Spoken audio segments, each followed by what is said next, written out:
وہ دعوت کے لیے جو ہے بندہ آ گیا، جی آپ کی دعوت ہے صاحب۔ اب یہ قافلے والے نکلے تھے کس کے لیے؟ دین کے لیے یا دنیا کے لیے؟ دنیا کے لیے۔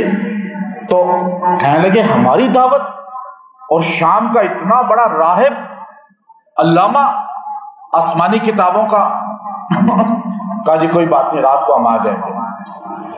اچھا دن کو دھوپ سخت تھی، سارے قافلے والے بسترے بچھا لیتے ہیں، جیسے اکثر ہوتا ہے آپ کو کہیں ایسے جگہ ملے تو ہر بندہ کہتا ہے مجھے اچھی جگہ مل جائے، بسترا یوں بچھایا یوں۔ وہ درخت تھا تھوڑا سا، جتنا اس کا سایہ آتا تھا نا اتنے بسترے بچھانے شروع کر کے سارے پر کر لیے۔ ہمارے نبی صلی اللہ علیہ وسلم کبھی جلد بازی نہیں کرتے تھے کہ میں آگے بڑھ کے اپنی جگہ قبضہ کر لوں، یہ ہمارے نبی بچپن میں بھی کبھی نہیں کیا۔ نبی کا غلام کیسے کر سکتا ہے کہ میں جی میری سیٹ ہے، یہ لوگوں نے تو مسلح بانٹے ہوئے ہیں، آپ ادھر کیوں بیٹھ گئے؟ یہ میرا مسلح ہے، یہ میری جگہ ہے مسجد میں، استغفر اللہ۔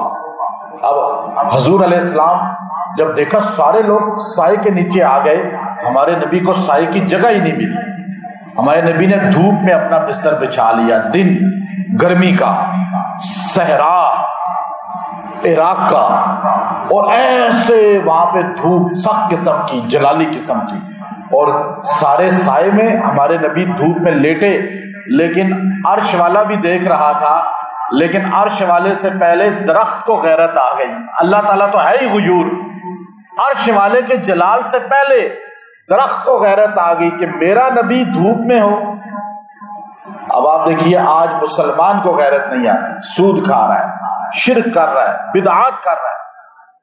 درخت جوش میں آ گیا، اس نے اپنے درخت کے پتے یوں کھولے، ٹہنیاں کھولی، اور یہاں تک اس کی ٹہنیاں تھی، حضور علیہ السلام ادھر لیٹے ہوئے تھے، اس نے ٹہنیاں اس طرح کھول لی، اور اتنا گھنا درخت ہو گیا، چوڑا درخت ہو گیا کہ حضور علیہ السلام اس کے درمیان میں آ گئے گویا کہ، اور سایہ کر دیا۔ قافلے والے پریشان ہو گئے، یہ بچہ کوئی بہت بڑا ہے۔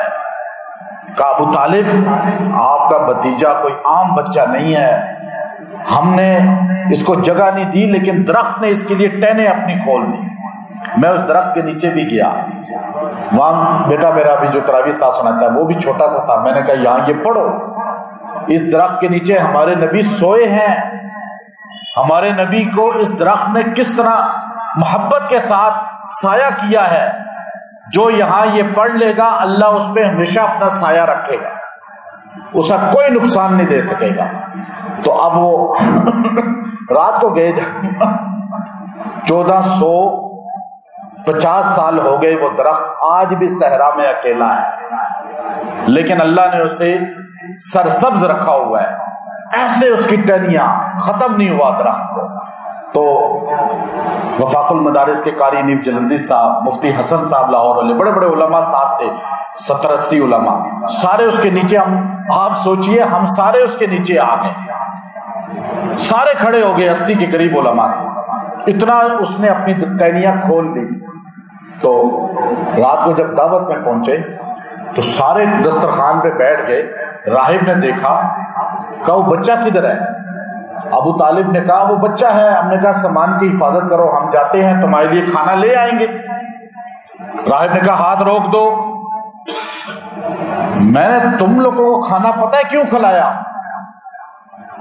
کہ میں نے اس بچے کے ماتھے میں دیکھ لیا تھا کہ مجھے انجیل میں جو علامات نبی خاتم النبیین کی ملی ہیں وہ اس بچے کے اندر موجود ہیں، اور آپ اسے چھوڑ آئے، میرا چیف گیسٹ تو وہ بچہ ہی ہے، آپ کو جو کچھ ملنا ہے وہ اسی کی وجہ سے ملنا ہے۔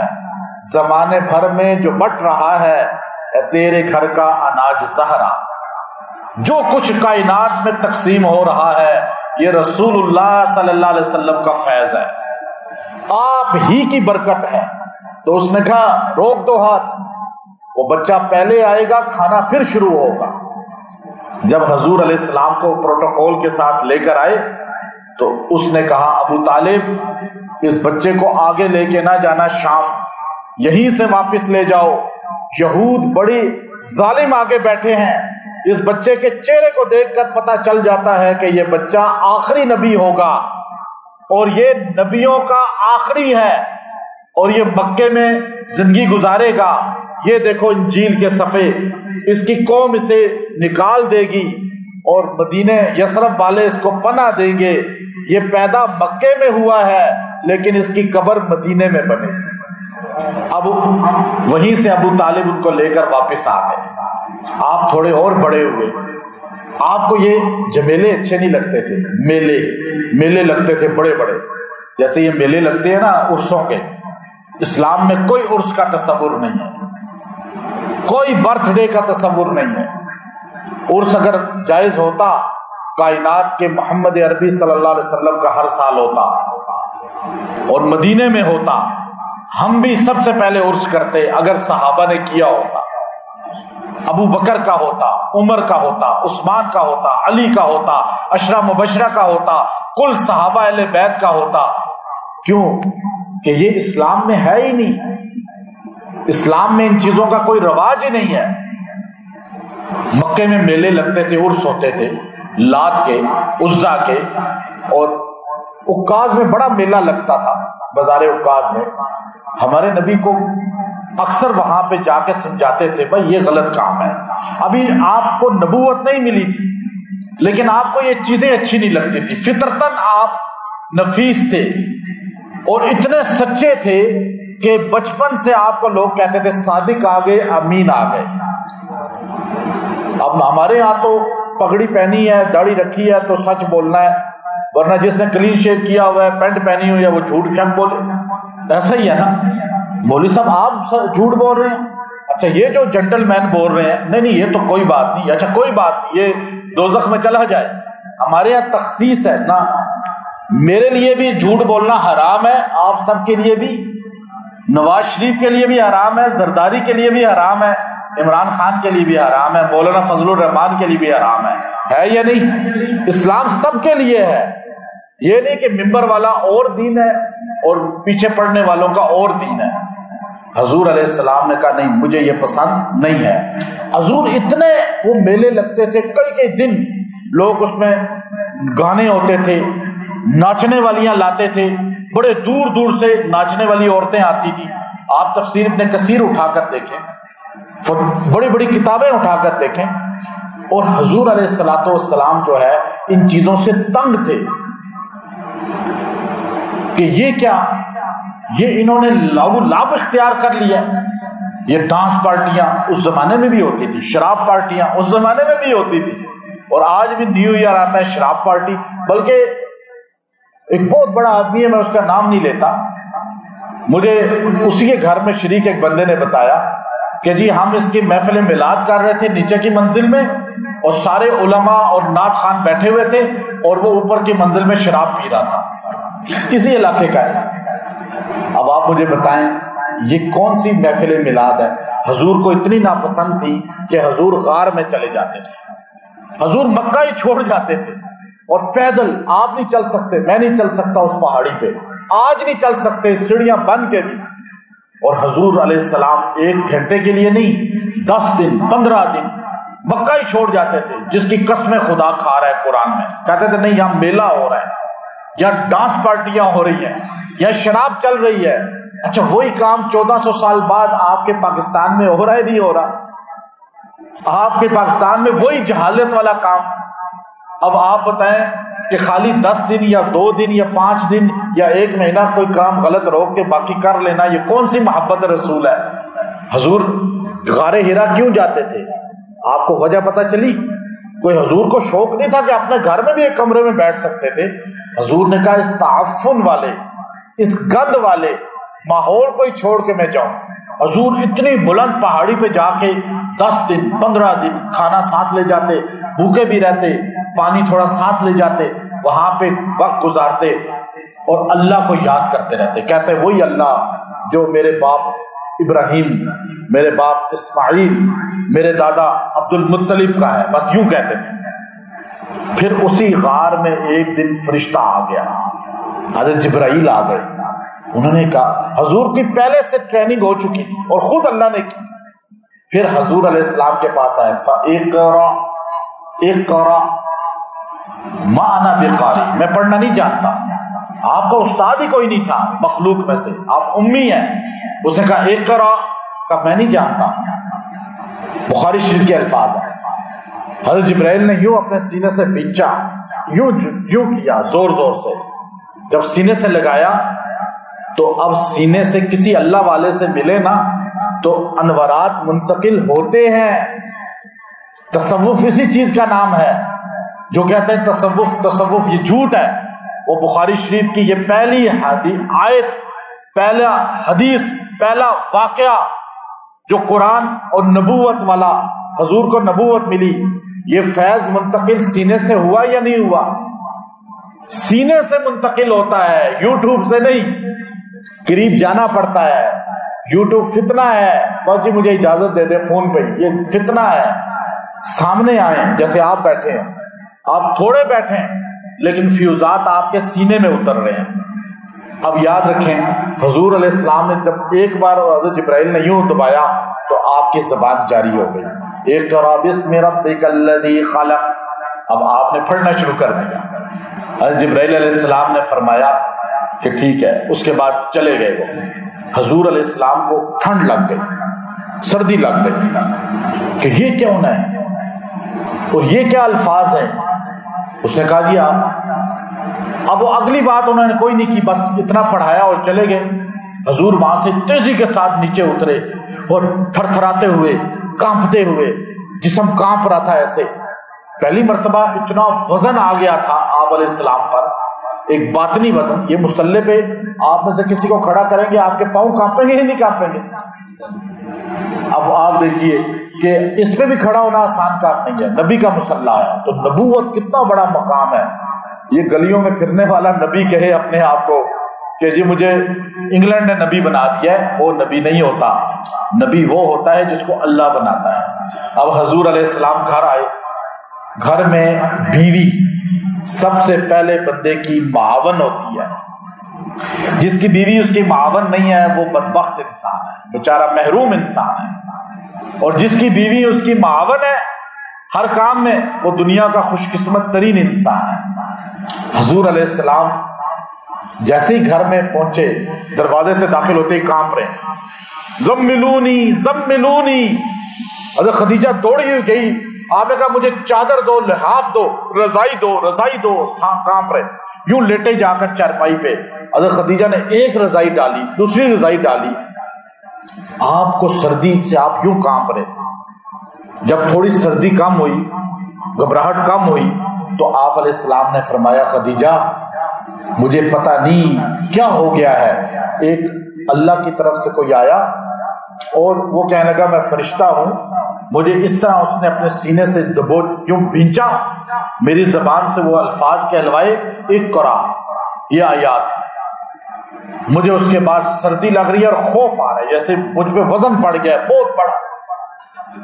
حضرت خدیجہ نے کہا آپ پریشان نہ ہوں، اللہ آپ کو ضائع نہیں کرے گا، آپ میں یہ صفات ہے، بخاری کی پوری حدیث۔ کہا میں آپ کو ابھی لے کے جاتی ہوں، میرا کزن ہے پھپھی زاد بوڑھا جو ہے ایک ورقہ بن نوفل، اب بہت ضعیف ہو گیا ہے، لیکن مجھے پتا ہے اس کے پاس انجیل تورات کا علم ہے اور وہ بہت آسمانی کتاب علم جانتا ہے، وہ بتائے گا کہ یہ مسئلہ کیا ہے۔ تقلید کرنا یہاں سے بھی پتا چل گیا بخاری شریف کے واقعے سے۔ حضور علیہ السلام چل کے گئے، پوچھا یا نہیں پوچھا؟ امام بخاری نے پوری حدیث لائی ہے۔ اللہ کہتا ہے آپ کو نہیں پتا تو آپ علم فاسألوا اہل الذکر ان کنتم لا تعلمون، پوچھو اہل ذکر سے۔ آپ کو مسئلہ نہیں پتا تو آپ مجھ سے پوچھیں گے نا، مجھے نہیں پتا میں اپنے استاد سے پوچھوں گا، وہ کتاب دیکھے گا، وہ ابو حنیفہ کے دروازے پہ چلا جائے گا۔ پتا چلا تقلید بھی جائز ہو گئی۔ اب وہاں پر آپ کو حضرت خدیجہ نے پکڑا ہاتھ، ہمارے نبی کا پہلا ہاتھ پکڑ کے دین کے رستے میں چلنے والی آپ کی بیوی خدیجہ ہے۔ یہ ہے عورت، یہ عورت کا مقام، اور یہ عورت ہے جس پہ جنت بھی فخر کر رہی ہے۔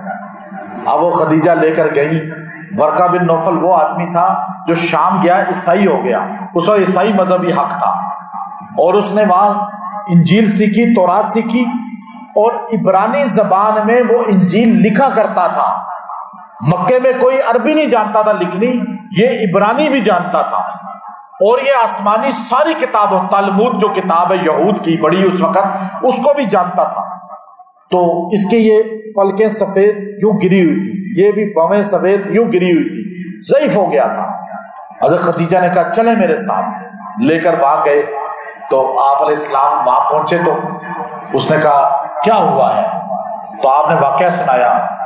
اس نے فرمایا کہ میں نے انجیل پڑھی ہے، تورات پڑھی ہے، ساری کتابیں پڑھی ہیں. یہ وہی ناموس ہے، فرشتہ ہے جو اللہ اپنے نبیوں پہ بھیجا کرتا تھا. اللہ نے آپ کو اپنا نبی بنا لیا ہے، نبوت سے سرفراز کرنا چاہتا ہے. اور یاد رکھنا آپ کی یہ قوم مکے والی آپ کو نکال دے گی. آپ نے کہا میری قوم مجھے نکال دے گی جو اتنا پیار مجھ سے کرتی ہے، صادق امین کہتی ہے. اس نے کہا یہ فرشتہ جس نبی کے پاس بھی آیا ہے اس نبی کو قوم نے نکالا ہے. سارے نبیوں کی قرآن میں آپ دیکھ لیں، نوح علیہ السلام سے آگے چلتے چلے جائیں، ابراہیم علیہ السلام کو نکالا، لوط علیہ السلام کو نکلنا پڑا قوم سے، آپ ساری قوم کو دیکھتے جائیں، شعیب علیہ السلام سمیت یونس علیہ السلام کو. لیکن اگر میں اس وقت زندہ ہوا تو میں آپ کا ساتھ دوں گا. تو بعد میں بخاری میں ہی ہے، حضرت خدیجہ نے ایک دن پوچھا یا رسول اللہ ورقہ فوت ہو گیا ہے، کلمہ نہیں پڑھ سکا تھا، آپ نے اعلان نہیں کیا تھا نبوت کا اس وقت تک، پہلے ہی فوت ہو گیا کوئی صفحہ سے پہلے، تو وہ کہاں گیا ہے؟ فرمایا میں نے اسے سفید کپڑوں میں دیکھا ہے. مرنے والے کو جب سفید کپڑوں میں دیکھیں تو وہ جنتی ہوتا ہے، کالے کپڑوں میں دیکھیں تو وہ کیا ہوتا ہے؟ دوزخی. تو اب یہ روایت ایک ملتی ہے. تو حضور علیہ السلام وہاں سے آئے، پھر رضائی میں لیٹ گئے. قرآن نے پھر کہا یا ایھا المدثر، اے رضائی میں لیٹے ہوئے، مدثر کہتے ہیں رضائی میں لیٹے ہوئے، اے اللہ کو میرے نبی کی ایک ایک ادا پسند ہے. حضور علیہ السلام رضائی بھی رکھے تو اللہ اسی طرح پکارتا ہے. اللہ کو نبی پسند ہے، نبی کی پورے جسم سے جو چیز لگ جائے گی وہ پسند ہے یا نہیں، اور جو نبی کے ساتھ آج بھی سوئے ہوئے ہیں وہ پسند ہوں گے یا نہیں. تو یا ایھا المدثر قم، میرے اے رضائی میں لیٹے ہوئے، قم اٹھیے، فانذر ان لوگوں کو ڈرائیں، وربک فکبر اور اپنے رب کی شان کو بیان کریں. حضور اٹھے، وانذر عشیرتک الاقربین اور اپنے خاندان سے آغاز کریں تبلیغ کا. کوئی صفحہ پہ سب کو جمع کیا. آپ نے فرمایا اے لوگوں بڑی اہم بات کرنی ہے، علی آپ جائیں سب کو بلائیں. پہلا تبلیغی گشت حضرت علی نے کیا ہے، پہلا تبلیغی گشت اس امت میں حضرت علی نے کیا ہے، شیر خدا رضی اللہ تعالیٰ عنہ. آپ ایک ایک بندے کے پاس گئے، حضور کہتے ہیں فلاں جگہ جمع ہو جاؤ، فلاں جگہ جمع ہو جاؤ، بہت خاص بات کرنی ہے. آپ کو کہتے ہیں جی مغرب میں آ جانا، تھوڑی بات کرنی ہے، تو آپ بھاگ جاتے ہیں. وہ کہہ رہے ہیں حضور علیہ السلام کہہ رہے ہیں آ جاؤ آ جاؤ آ جاؤ. سارے آ گئے، مشرک ہو کر آ گئے، سارے جمع ہو گئے. حضور نے کہا لوگوں میں کہوں کہ اس پہاڑ کے پیچھے سے دشمن آ رہا ہے، کیا یقین کرو گے؟ آپ کو کہنے لگے ابو لہب کھڑا ہو کر، اے محمد آپ صادق امین ہیں، بھتیجے ہو میرے، لیکن سچ ہم سے بھی زیادہ بولتے ہو. آپ کہو گے تو ہمیں آپ کی باتوں پہ یقین ہے، اپنی آنکھوں پہ یقین نہیں ہے. تو سن لو قیامت کا دن آنے والا ہے، حساب ہوگا، موت کے بعد اللہ کے پاس کھڑے ہوگے، وحدہ لا شریک ایک ہے. تم سارے کہہ دو لا الہ الا اللہ تفلحون، اللہ تمہیں کامیاب کر دے گا.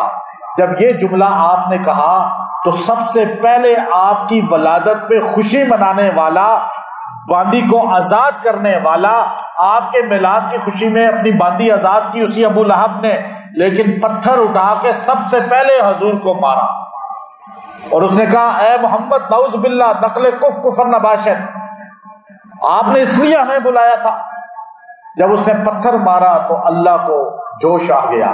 تبت یدا ابی، ابو لہب تیرا وہ ہاتھ ٹوٹ جائے جو تو نے میرے نبی کے لیے اٹھایا ہے، نبی کو تکلیف دینے کے لیے اٹھایا ہے.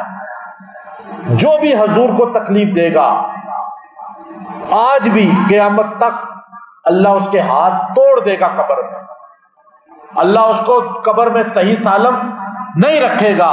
اور جو نبی کا غلام ہوگا، امیر شریعت عطا اللہ شاہ بخاری رحمۃ اللہ علیہ ختم نبوت کا ساری زندگی کام کیا، آج ملتان میں ان کے بیٹے عطا المنعم شاہ بخاری رحمۃ اللہ علیہ کی قبر 26 سال کے بعد جب بیٹھی ہے تو لوگوں نے دیکھا کہ ان کا کفن بھی سلامت ہے، جسم بھی سلامت ہے۔ ہوا یا نہیں ہوا ایسے؟ اب ابو لہب نے جب سب نے آپ کو برا کہا تو ایک بچہ پنجے پہ کھڑا ہو گیا، چند سال کا بچہ علی رضی اللہ کا، میں آپ کا ساتھ دوں گا۔ سارے ہنسے، یہ بچہ اس کی کیا حیثیت ہے؟ لیکن وہ بچہ کائنات میں اللہ نے ایسا مقام دیا کہ آج دنیا اس کے نام کو جانتی ہے۔ آج مومن اور منافق کے درمیان فرق ہی نام علی ہے۔ جو علی کے نام سے خوش ہوتا ہے وہ مومن ہے، جو علی المرتضیٰ کے نام سے پریشان ہو جاتا ہے، اس کا چہرہ مرجھا جاتا ہے، تو وہ منافق ہے۔ تو حضور علیہ الصلوۃ والسلام یہ سفر کیا، یہاں تک ہمارا آج کا قصہ مکمل ہوا۔ انشاءاللہ کل طائف کی طرف چلیں گے اور آپ کو پوری سیرت انشاءاللہ مختصر بتائیں گے۔ وآخر دعوانا الحمدللہ رب العالمین۔